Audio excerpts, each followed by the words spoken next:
Hello again. Welcome to Game On, our continuation of a warm up series that we're taking you through to help activate and do some training towards your goals and your intentions coming into our fall season. If you haven't started to watch our videos in this series yet, you can check out our playlist. You'll get the first two videos. And today we are talking about last week we talked about chasing the edge, and today we're talking about setting your scheme, setting up your scheme for the next 90 days. So I've been having some fun. For those of you who know me, you know that I'm a huge football fan. So I've been taking some of the on the field leadership tools and the plays and the coaching, and I've been pulling it over into our everyday leadership. Whether you are a founder, an entrepreneur, a business owner, a game changer, a disruptor, all of these are applicable because really it's all about really digging into a clearer, deeper, more intentional experience of why we're here and what we're up to. So when I think about setting your scheme, I think about, I'll give you the football, kind of the strategic blueprint that we talk about. So, when you go into a game, athletes aren't just like showing up at the field and they're just going to wing it and hope for the best. The scheme is the lens they use to see the game. It combines their strengths, their presence, their passion, and they want to make every single play count. So at Regen, and I'm Charlene SanJenko, I'm the founder of Regen Impact Media. Jumped over that. At Regen, we have a very special tool for this very thing called the Greatness Grid. And that's really what we're here to talk about today. And I'm really excited to introduce you to my good friend and colleague, Morna MacGillivray from Revolutionary Woman Global. Morna, I'm just going to kick it over to you. And what comes up for you when I talk about this, planning and setting your scheme and the greatness grid? And how are you today? I'm good. I'm good. I'm a little hot. It's hot here on the West Coast and like muggy and all of those things. So my glasses are kind of sliding down. But I want to go like this. When you use the word scheme, I want to go, I know. I want to, yeah. It makes me want to rub my hands together like that. I love a good scheme. I love a good scheme. I love how it makes me feel.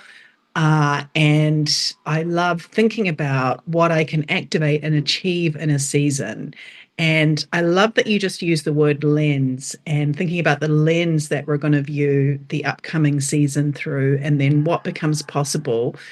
And what's actually coming up for me this morning as you talk is how easy it is to let a season slip by. Yeah. Right? Yeah. It's so easy to let that season slip by. Yeah. Without intention, without focus, and without really making sure we're literally prioritizing in our calendar what's important. And so, um, I'm just looking at the notes. They're talking about chaos, fast moving times. Time just goes like that. And this season is going to go like this. It's going to be Yeah. the end of the year before we know it. So what do Yeah. we want to do with it? What am Yeah. I going to do with it? What are we going to Yeah. do with it?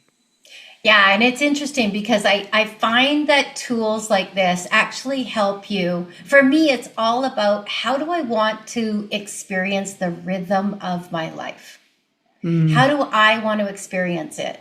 And for me, a rhythm is just like a really steady drum beat that I'm just going to keep doing. I'm just going to keep walking. I'm just going to keep walking. And it's a steady drum beat. And when we talk about a season, you bet, like when you break it into a 12-week period and you start to think about, oh, interesting. Okay, that's 3 4-week phases. So basically, mm, you're going to likely get three or four things, I'm going to say accomplished. I know that's like a Western world term, but three or four things are really going to be realized on in a season. So what are those three or four things that are most important to you? And that's actually where we're going to start. We're going to talk about setting our priorities, meaning what is most important to me right now? And do I even know that? And do I act like that? If people were watching me, if there was a camera watching me every single day, would it be obvious? And I'm curious, when you're thinking about, Morna, like when you're thinking about articulating or getting clear on what's most important to me right now, what's my most important next step, whether that's in business, life, leadership, family, health, like how do you find that? What's your process? I'm curious. Well, it's interesting because you named my process in the piece that you were just when you were just talking. And I'll give folks a visual of what occurred when you were talking about all the different things. Uh, I imagine this as a whole lot of circles, a whole lot of balls. And so I think there's a couple of different ways to look at this. First is it's really useful, we may not have this, to have a larger view, to know what's happening broader than those 90 days, right? Yeah. To be able to make decisions on what you're going to put in there. But simply asking the question, what is important to me now? And then listening, notice what comes from that response. So we need a little bit of space for this because it's so, for me, this process is about clarifying what's important to us first so that that's prioritized in whatever way that's going to be prioritized. And then we can make decisions based on other things, based on that decision rather than the other way around. So asking that question, asking it regularly, checking in, and then doing an exercise. And this particular exercise is, I call it overcoming overwhelm, but you don't need to be overwhelmed to do it. And it's a simple one. You get a big piece of paper and you put down in circles everything that's going on in your life and all of the different facets as a reality check. Because often, too, when we ask this question, what's most important, and then look at what we're actually doing, well, where is it on that piece of paper? So Yeah. going through that process really over and over again. I'm curious, how do you do it? How do you know what's most important? Yeah, I think that what I try to do, first of all, I've got to carve out time and space. Like I Yeah. literally have to carve out time and space to kind of get there. And I think that I go between again, this is a muscle, an exercise that we don't talk about enough, we don't use enough, we don't train for enough. But I go between what's the bigger vision for my life, where what will I most be celebrating? What's the legacy I want to, leave behind? What's most important that way? To what do I want the day-to-day experience of my life to be? And so sometimes I feel like I'm like literally running up and down flights of stairs, right? Yeah. Going from that, holding that big vision to like what's important now and next. What's most important now and next. And so I think, as you know, I tend to literally draw a bunch of things out, and you do as well. And I think it's repetition. The more I continue drawing it out, the more I have it in front of me, the more I have the tools and the people around me. It's kind of like, how do you rally your team and find the peeps? And that's what we're going to talk about next. Like, how do you rally your team? How do you find your peeps to really truly run the plays that you want to run in that upcoming season? So back to the first step is articulate. Figure out what the three or four most important things are for you in the next 90 days and how that fits into the bigger vision of your life. And when I say vision, I mean the experience you want. That's why we're here, Mm, mm, to really think about how you would like that to go. So I'm going to kind of gently move us on to what I mentioned, like the three or four, plays that we're wanting to activate. So now we've articulated what it is we want. We've articulated our priorities. Now what, right? What are we actually doing? So there's a kind of a rule or a mantra that I always use, and that is the basis for the greatness grid. When you really prioritize the who, the how will take care of itself. And I think this is the relational way to enjoy creating your life, right? So mm. I'm going to ask you to start to think about the three or four people around each of those priorities that could help to make them happen, help to co-create them. These might be allies, mentors. One of my favorites is to find people that have traveled this road, just a few years before me, and to talk to them about their experience. Co-creators, collaborators, folks that are really already in the energy of where you're going, where you're journeying. And they're going to bring energy, momentum, guidance, support, fun, connections, access. You don't have to do it alone. But when you start to draw those people around each of your priorities, it somehow helps with the overwhelm of like, oh my gosh, what am I going to do? How do I do this? To, oh, these are the people that I need to connect with because they may have some information for me. And then your curiosity and your Nancy Drew kick in, and it becomes a bit of a game. It becomes a fun game. And I'm curious, Morna, when you think about the greatness grid and starting to surround what's most important to you with Mm. people and connections and new relationships or old relationships that potentially intersect with those priorities, like what comes up for you in that? It's interesting to notice because it's all unfolding as you're talking. Our brains popping off with the bits, and I'm literally thinking about my own priorities now. So as you're listening to us, you might be noticing this. If you're noticing priorities pop up, note them down in this moment.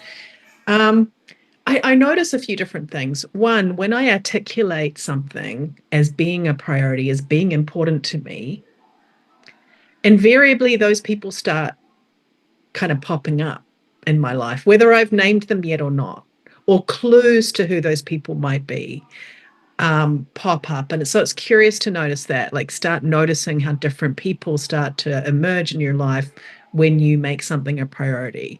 I guarantee it happens every time. You might not notice it, but it's happening.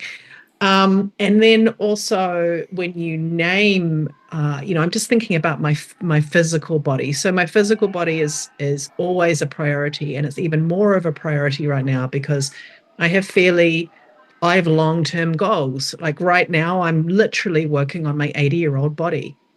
Literally, I want to be fit, vibrant, and strong, and that starts now. It actually started quite a while ago. Um, and so, what are those priorities then in the next season? And then it's really also interesting to notice that I keep going back to the same trainer. I cheat on her a little. I'm out there looking at other people's stuff.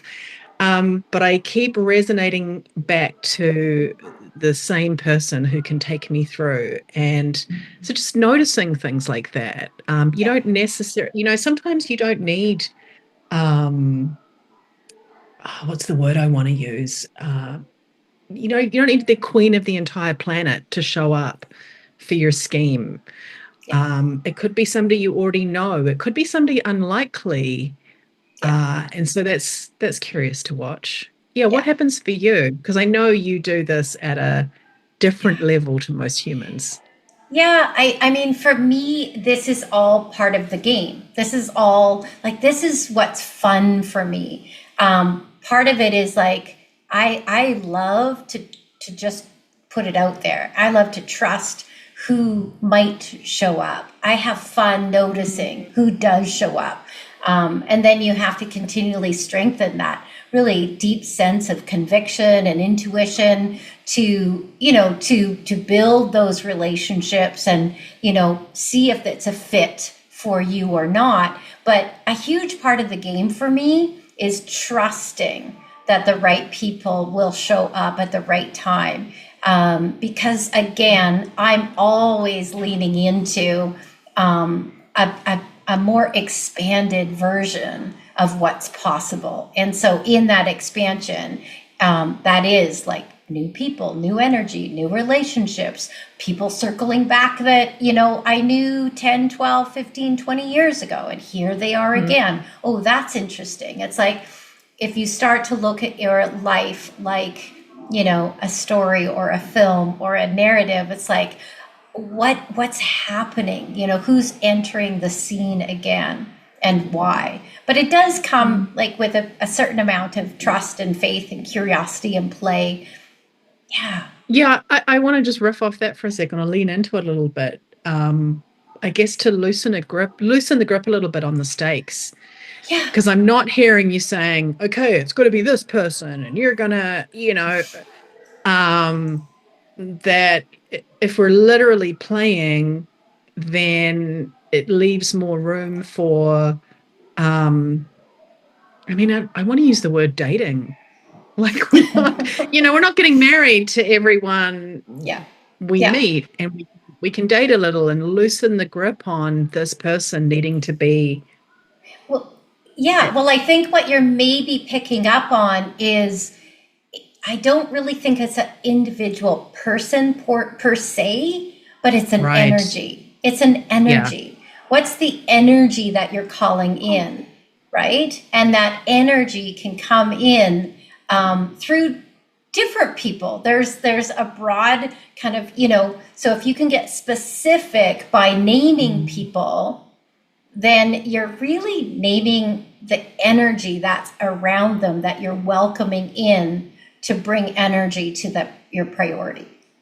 I love that. Well, the reason I went as you were speaking is because that makes so much sense now why I keep going back to the same woman that I'm, Yeah. doing my workouts with. It's her energy. Yeah. It's her energy. It's how she's done it. It's everything about how she's done it. Yeah. And it takes me where I need to be every single time. Yeah. So with this one, when you're thinking about the people that you're inviting in, you're calling in, you're being curious about in order to help you activate, to help you build energy around those priorities, just a reminder that, you're getting specific on who those people are so you can get specific about the energy that you're calling in. And then the last piece that we're going to talk about today are the actual plays. I call them the plays because, again, in football, your scheme, your strategic blueprint breaks down to knowing the plays and practicing the plays and trusting the plays. And so when we think about the plays in leadership and life, there's a couple of things. I think about, acting from that place of completion, acting from your end game. And breaking it down. What would be the actions necessary if you're acting from the end game? And I think that, the plays are not just to-dos. That's where I'd really like to lean into. The plays aren't to-dos. The plays are replicable routines, rituals, tools, rhythms. They're replicable because they work.